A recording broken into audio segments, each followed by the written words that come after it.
ඔය වැඩ කටයුතු කරද්දී හිතන්න මේක මම අනිවාර්යෙන් මම කරන්නම මට වෙනවනේ කියලා.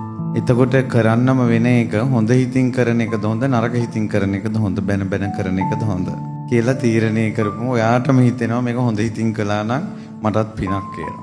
කාර්ය බහුල ජීවිතේ මම ඕස්ට්‍රේලියාවේ ධර්ම ප්‍රචාරයට ගිය වෙලාවක එහි හෝටල් එකකට ගියා. එහි අපි හෝටලේ ගියාට පස්සේ එතන හිටපු පුතේ හරි ලංකාවේ ළමෙක් වගේම යට සිංහල කතා කරන්න පුළුවන් බොහොම ආදරෙන් උපස්ථාන කළා. ඊට පස්සේ අවසානයේ කියනවා ස්වාමීන් වහන්සේ මට බණ අහන්න වෙලාවක් දෙන්නේ නැහැ. බොහෝ විට වාහනේ යද්දී බණ ටිකක් දාගෙන යනවා. අසපොල්ට යන්නේ දෙන්නේ නැහැ. භාවනා කරන්නේ දෙන්නේ නැහැ. ඒත් මම කාරණා 4ක් පුරුදු කරනවා. ඒ තමයි මම මගේ හෝටලේට එන අය ගැන තරහ ගන්නෙ නැහැ. ඒක තමයි මගේ මෛත්‍රී භාවනාව. ඊළඟට හෝටලේ එන අය ගැන මම කරුණාව උපද්දවනවා.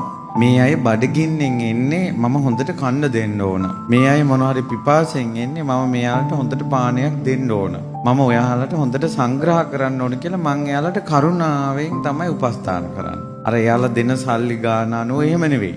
ඊට පස්සේ මම හිතනවා මෙයාලගේ මුදලින්නේ නම් මුදලින්නේ දැන් අපි දිනු වෙන්නේ. ඒ නිසා මගේ සේවය මෙයාට හොඳට දෙන්න ඕන කියන එක මම හිතනවා. ඒක මගේ කරුණාව.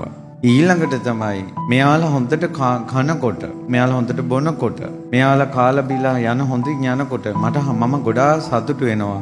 මම මගේ සේවය හොඳට කළා. අනුන්ගේ සතුටේදී මම සතුටු වීම මගේ මුදිතා භාවනාව.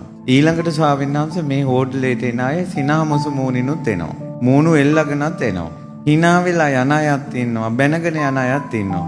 ඒ දෙගොල්ලටම මම එක විදිහටම ඉන්නවා. ඒක තමයි මගේ උපේක්ෂා භාවනාව කිව්වා. අවුරුදු 24ක පුතේ.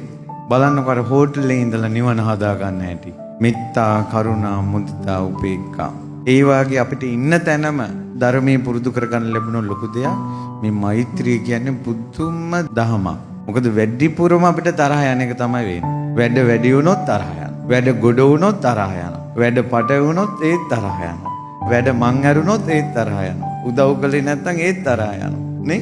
හොඳක් නැත්නම් ඒත් තරහ යනවා. ඒකයි. ඒ නිසා ඉන්න තැනම දහම පුරුදු කරගන්න ක්‍රමයක් හදාගන්න.